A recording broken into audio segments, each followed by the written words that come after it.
gutuma kwa Emile umva ngiye gutuma mwana sibyo jya kwa Emile umubwire agwa amafaranga yanjye amafaranga Emile wa hehe Emile wa hehe intari bindabaza reka nihute ndagenda ntagaruka umva ntutinde rwose ndashaka kujya guhahira abana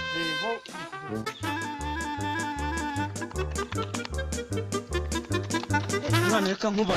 wa mugabo ni hehe kwande witande ni umugabo mugufi niko papa ntumye umugabo ngo mugufi utiranywa n'igihumbi hano mu mudugudu nta muntu tugira wita igihumbi ndagira mwana ndukwihutse ntabwo muzi cyangwa umugabo utiranywa n'igihumbi yitwa Emile nuwo ngo kwa Emile nyine katari ako wambese iriwe nta muntu wita igihumbi bava katari hepfo kwa Emile urahita umubona sibyo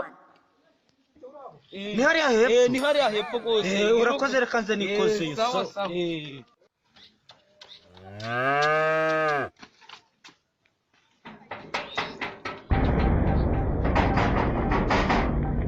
sunika ntabwo wakize ni wowe witwa Mire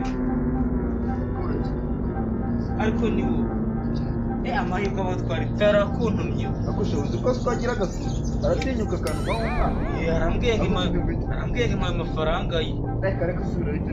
ugere gusa subirayo ugere kubwire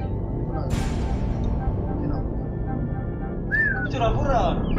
ukuri nabwire kandi ngende mubwire yigitira nabwire genda ukabwire kaza kagabo katakimaniro cyangwa ibaba we kwaro ubizi arambwiye ngo urimbwa neza ngo nta mafaranga kuba muswara nankubise nakado nakuje guhimba ibintu nk'ibyo ngibyo hase mingoso nyaka amafaranga yo kwara yo arabwe ngo ngiye ndimbwa ambwiye yuko urakagabo gato ngo nta n'ikintu akomeza kugura kajoke nari mfasha mu rugo rwanjye reka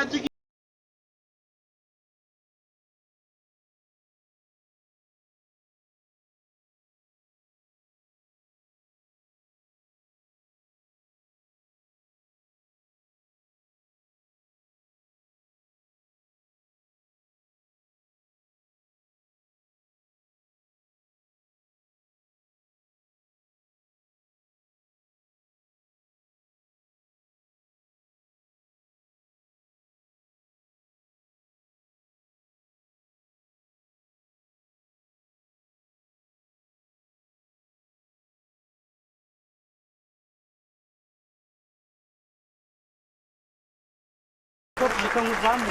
zamu.